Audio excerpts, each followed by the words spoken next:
Ich begrüßen zu unserer Pressekonferenz nach dem 4:2 Heimsieg gegen den LASK. Coach, first of all, congrats on the victory. How would you sum up the game?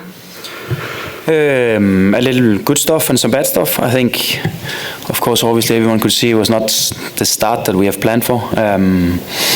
But I think the mindset from the players, the character from the players to bounce back straight after and also probably play some of our best football this season in the 20-30 minutes after that it really makes me and also the players happy about that. And there's still some things, especially the second half, where I'm not overly satisfied, but that we take next time I see the players. So yeah, it's an okay Sunday. Thanks. It is Sunday, right? It is Sunday. Yeah. Sunday. Kommen wir zu euren Fragen. Bitte mal ein kurzes Handzeichen, dann kommt das Mikrofon zu euch.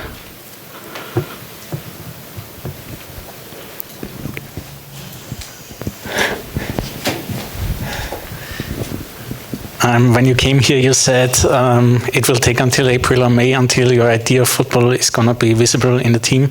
I think you're a few weeks ahead now. How much is still missing? Oh, there's a lot missing.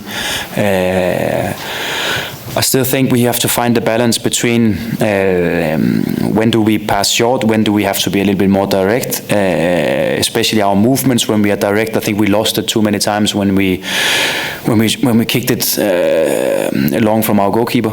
There we have to be better in our team structure. Also defensively, I think there were some things, especially the second half today, where I want us to be much more high pressing. I want us to take much more initiative without the ball.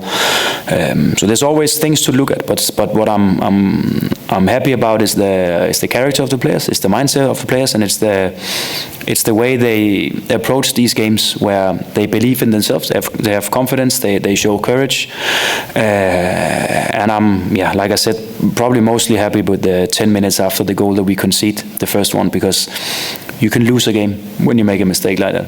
If you cannot come back from it, if you cannot stick to the game plan and what we have trained, if you start to not believe in yourself anymore and do things that we have not trained, then you have lost already after 1 minute. So there's many good things, and probably the character of the players is the best.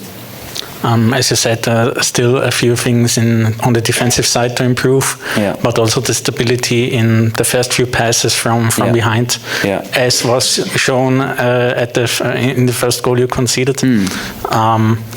How did that happen and how to improve that? Yeah, because we're too slow. We knew that the front line of players will not put us under pressure, and then they were man marking on the line behind that. So we need to create the space with passes before we can start to get in between them and in behind them. And the way to do that is not to be slow and just stand with the ball. We have to constantly move it from side to side, because then there will be space in between them. And of course you have to do that with quality and a good structure and good positions, and that was then what we saw in some of the moments after the goal. We conceded that we found the perfect positions, and we had quality on the ball. So of course everyone could see those moments where we didn't, and there were moments where we were good. And of course the development of the team is to have more good moments than bad. There were a few moments in the second half LASK seemed to come alive again, and I think it's not the first time that with a lead in your hands, there might have been a few points of percentage too much of getting a bit slower and not keeping the tension up. Is it impossible to keep the tension up for 90 minutes, or is this just too much of security? It's still difficult for us because I think we have to improve a lot of things. We have to improve our capacity physically, so we can do much more over 90 minutes. We're still not close to where I will be satisfied, and that's one thing. We try to change 2 out of 3 of the front players to see if we could actually put them more under pressure. I don't think it really worked out for us. And then the next thing is, then if you cannot succeed there, then you just have to be very good on the ball. And I think there was good moments in second half where we really managed to create space and get in between them and in behind them, but there was also moments where it was a little bit shaky, and like I said, that's the moments we have to improve. I'm just happy that we have these moments and that we get the reward for it when we do it well and we score goals and we create chances, because that's eventually where we want to go. First goal for Jakob Schöller. What do you say about his performance and his overall situation with getting closer and closer to the starting 11? He's not getting closer because he is in the starting lineup every time he's ready. The only thing is with him and his injury history is that we really have to be careful because we cannot lose him here. So we knew again today that it will be a matter of about 45 to 60 minutes. So we have also planned the last half an hour of the game.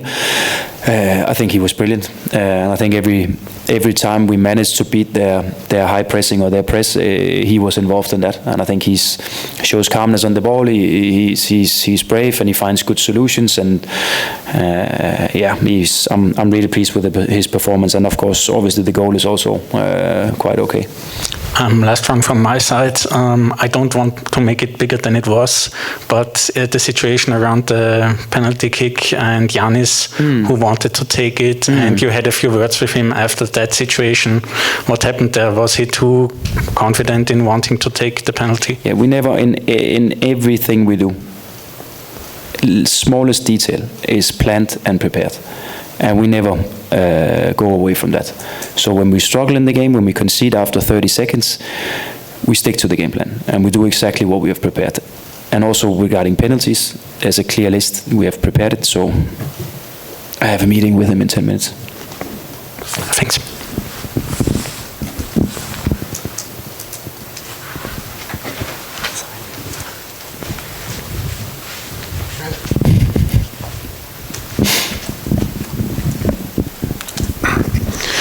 My first question because of what we will see in April, but I think the break now 2 weeks, is this the right time or is it the wrong time for the team?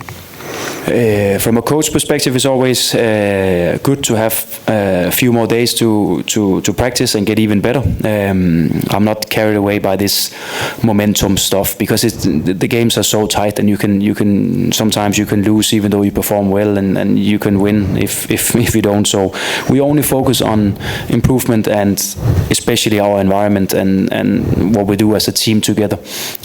So to have a few more days now, I think it's okay, and also I can also see in the eyes of some of the players that some of them start to be a little tired.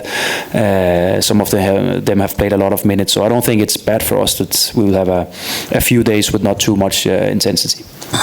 You said already that you're happy that the teams stick to the game plan, although the first goal happened after 31 seconds. Do you have to educate, to inform, to prepare the fans as well? Because they are not used to that type of football, and they're getting panic when Nicky Hale had the ball, and everything needs a few seconds. Does it influence to the players? I don't think so, because I think especially a guy like Nicky Hedel, he's quite calm and he's not really affected by too much going on from the outside. But of course, when you have a club that probably have had 150 coaches in 10 years, then the fans are also not really used to what to see. They don't know what to expect from the team because it's different from season to season. So they also have to be a part of this journey and a part of the development we are doing as a team. So we have to educate them a little bit, but I can also understand why they don't feel 100% comfortable, because they have to get used to it. So we appreciate the good support, and then hopefully in a couple of months' time they get more used to the way that we want to play. But I will also say we still have to find the balance between playing too risky and finding the moments not to do it.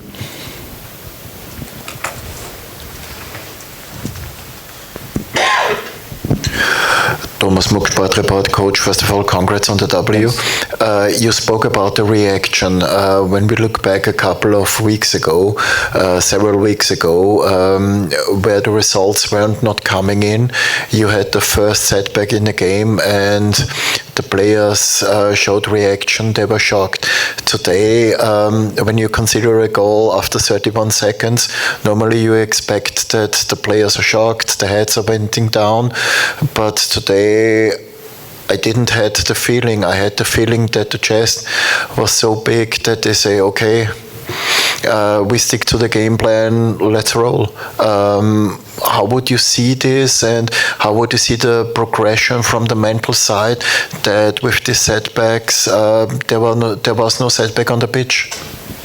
I think it's when you come in as a coach and you start to work with new players and a new team, I think probably the most important thing you have to show them is trust. So I've said since day one with them that if we make mistakes, then take it easy. It's on me, because I tell you to do the different things when we play. So just make sure, and that's the only thing I will criticize, if you start to do something that I've not told you to do. And that's maybe the most important thing, and I try to stick to that every day. I'm also brutally honest, so when we go through the game with the team, then I will also tell them what is not good enough. But I will show them all the moments that when they stick to the game plan, when they stick to what we have prepared. And one of the things we have prepared and also improved is the team mentality. I keep on highlighting things where we run back in full sprint when we have to, where we defend as a team, we defend as a unit. All these moments, and these moments are as important. But what I saw out there today, and what I've seen for a handful of games now, is a team that wants the best for each other, and that's the most important thing for me. That would be my second question. The team mentality. How would you see that from the outside looking in? I had the feeling that something is growing, something is developing from your start until now, that even with setbacks like this, or the second goal, or when LASK was better in the game, that the players have guidelines and they walk with confidence in it. Would you say that the confidence with the W's is now the biggest difference between now and the period where the results were not coming in? Yeah, maybe. I think we have given them a lot of clarity in the game and different solutions to different situations, and we keep on repeating that, and we keep on training that, and the more we do it, of course, hopefully they will get better and better and better. And that's also what I said to you when I started. I probably have to find another job if the team played the same way as we played against Rede a couple of months ago. So of course I have to believe that we improve by doing the things that we have to do. But when you start to then do the things that you train, and you can see the reward that you get from it, you create chances, you can control games, then of course the confidence will grow, and that confidence you have to also bring when you face difficulties, when things are a little bit difficult out there, when things are not playing out the exact same way that we wanted to. And then that confidence, but also that belief in the things that we do every single day, that has to carry you through. And that's, I think, what we see from the players at the moment, and we also see it from players coming on from the bench, that they know exactly what they have to do, they know exactly about their role. We don't put players on just for them to show how good they are. No, they have a role to fill out when we put them on. And I keep repeating that for the players. I keep mentioning it. I keep highlighting it. It's the role you have, and you have to do it 100%. Final question for now, Coach. I asked you before the game about the table, about the championship, and you say that for us media people, it's part of our job to look at the table and to analyze situations. Fans can dream, supporters can dream. You are now big in the title race. How do you see the table? Do you look at it? And what do you think? You're Scandinavian. You are in an emotional zero line like always, but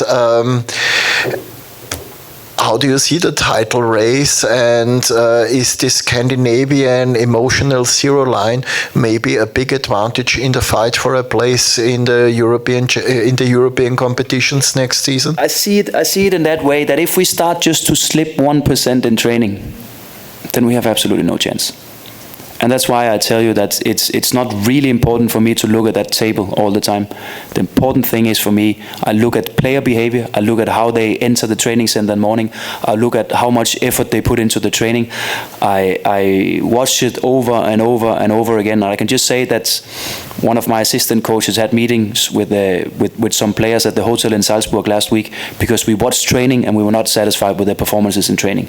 So we keep on constantly focusing on the environment and what we do every day. That's the only chance we have of thinking about something out there that we cannot really affect right now. The only thing we can do is to make sure that we perform to our maximum next time we play.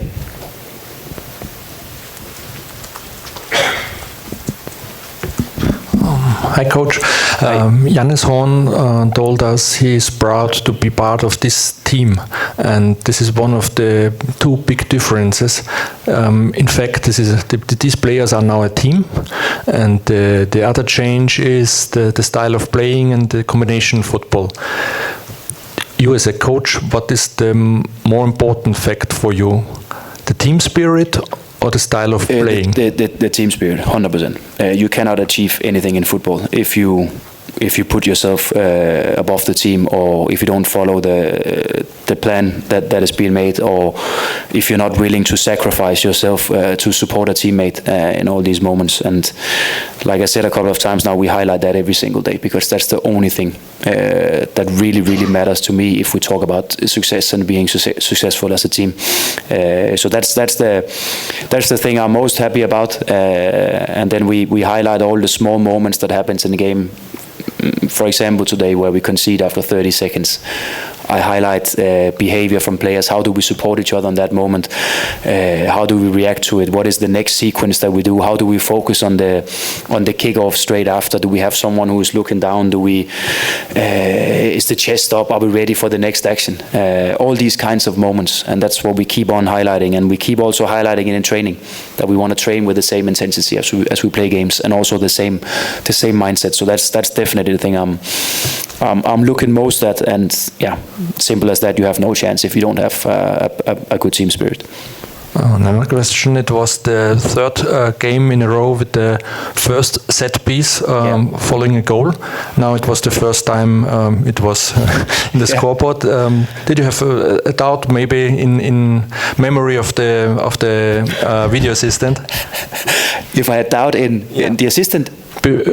Because you couldn't believe what happened the last two times after the first set piece. The video assistant, yeah. I still think when I see these lines, when I see pictures of how these lines are drawn, I still don't really get it. But again, we cannot focus too much on that. We just have to be a little bit better, and then make sure that we always find the target areas for us on these set pieces, and we work with it with the same quality. And I can see how they work with it and how they prepare it, and then it's just a matter of time before the goal will come. If it is not too big mystery, could you tell us, is the first set piece in a game, should it be the most important, and the style of Matti Seidel has done it because it was Ausu and now 2 times Scholler? I think there's a plan.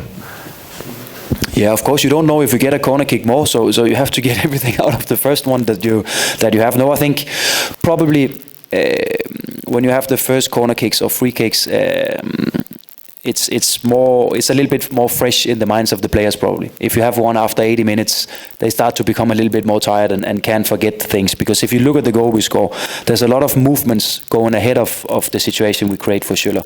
And these movements are really important to score a goal like that. So I think the chance of scoring to start with, or some of the first ones, is probably a little bit higher, because there can be tiredness. And also when you start to change players, then there can be some miscommunication or some misunderstandings. So I think that's the answer. Noch weitere Fragen? Wenn dem nicht so ist, dann sage ich vielen Dank für euer Interesse. Thanks again, Coach, for your time. Of course. Und wünsche noch einen schönen Sonntagabend. Good. Have a good Sunday.